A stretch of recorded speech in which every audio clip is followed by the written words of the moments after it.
Oi, Medmores! Hoje vamos iniciar a farmacologia cardíaca falando sobre a insuficiência cardíaca. A insuficiência cardíaca é uma condição na qual o coração é incapaz de garantir um débito cardíaco adequado à demanda tecidual. O débito cardíaco é basicamente a quantidade de litros que o coração bombeia por minuto e está ligada à frequência cardíaca e ao débito sistólico. Revisando um pouco da fisiologia cardíaca, nós sabemos que quando os canais de cálcio do tipo L permitem a entrada de cálcio na célula cardíaca, esse cálcio vai atuar lá no retículo, fazendo com que ele libere ainda mais cálcio, e esse cálcio todo ali vai se ligar à troponina, resultando em uma contração do músculo cardíaco. Após essa contração, o cálcio se separa da troponina e o que não é armazenado de novo lá no retículo é mandado para fora da célula por meio da bomba de sódio e cálcio.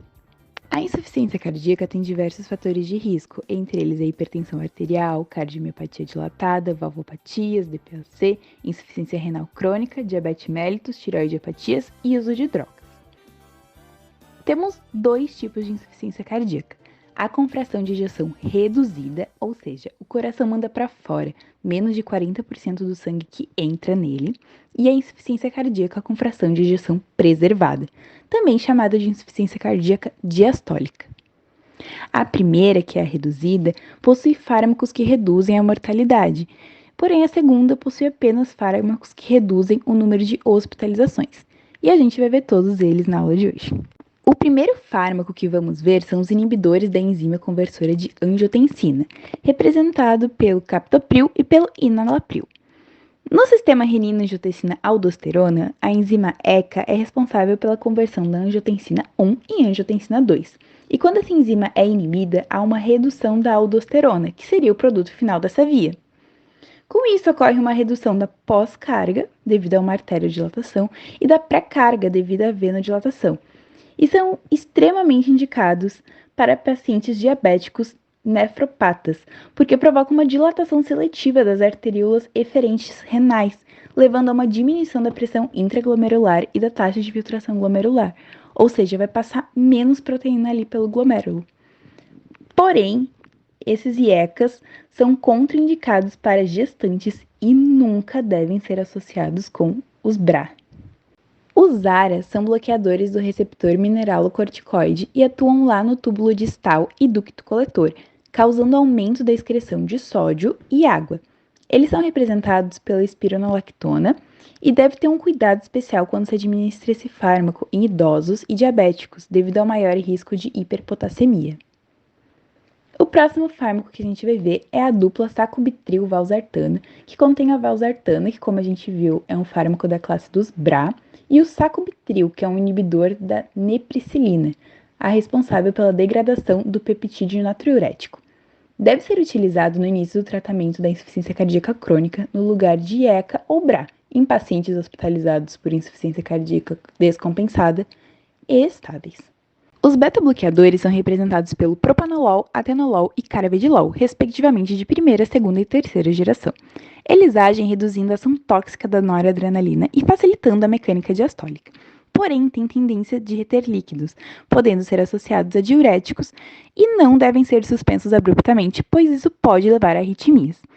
Nunca devem ser iniciados em pacientes asmáticos descompensados com bloqueio atrioventricular ou agudamente descompensados. Os BRA são antagonistas competitivos dos receptores AT1, representados pela valsartana e losartana, que atuam impedindo que a angiotensina 2 estimule o rim a secretar aldosterona. Podem ser substituídos para pacientes que têm muita tosse seca com o uso do IECA, que seria um efeito colateral muito comum do IECA, mas estão relacionados ao surgimento de insuficiência renal e hipercalemia. Os inibidores do receptor SGLT2 atuam inibindo a reabsorção da glicose no túbulo contorcido proximal, sendo por isso recomendado como medicação antidiabética inicial e se a insuficiência cardíaca com fração de ejeção reduzida estiver associado a diabetes nesse paciente.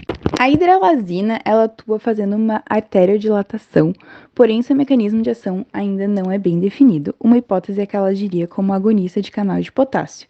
E o dinitrato de isosorbida atua estimulando a óxido nítrico sintase, uma enzima que converte a L-arginina em óxido nítrico. Esse óxido nítrico atua na célula levando a um aumento de AMP cíclico e a abertura de canais de potássio, resultando em uma venodilatação. Os diuréticos são divididos em 3 classes: os diuréticos de alça, como a furosemida, que agem inibindo o sim portador de sódio potássio 2-cloro e inibem a reabsorção de cálcio e de magnésio.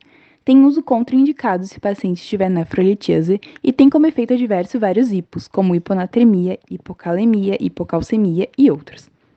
Os diuréticos tiazídicos acabam não sendo muito utilizados aqui na insuficiência cardíaca, eles são mais utilizados lá na hipertensão, e seu representante é a hidroclorotiazida.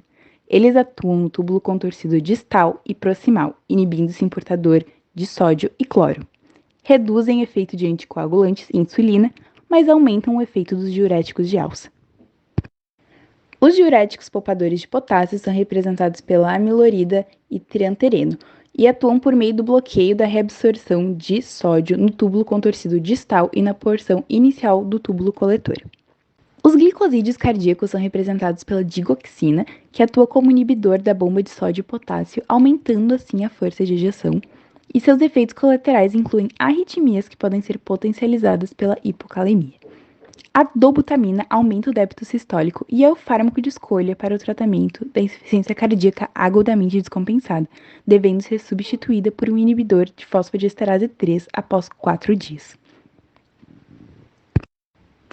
Os inibidores das fosfodiesterases são vasodilatadores arteriais e venosos que atuam por aumento do AMP cíclico, de uso clínico para insuficiência aguda e exacerbação grave, pois foram associados a altos índices de mortalidade quando usados de modo crônico. A ivabradina é um inibidor dos canais marca-passo cardíaco e leva a uma diminuição da frequência cardíaca. É usada no tratamento de pacientes que não toleram beta-bloqueador e angina estável. E, para finalizar, temos o tratamento da descompensação, que poderia se dar por tabagismo, doença, gestação, alcoolismo, entre outros fatores. Esse tratamento consistiria no uso de diuréticos, vasodilatador e fármacos inotrópicos positivos, como, por exemplo, a dobutamina. Como curiosidade, eu trouxe para vocês hoje o refluxo hepatojugular. Ele é um sinal clínico de insuficiência cardíaca à direita e funciona basicamente que quando eu pressiono a região ali do fígado da pessoa, aumenta o retorno venoso para o coração. E como o coração está congestionado à direita, esse sangue acaba subindo, levando ao engurgitamento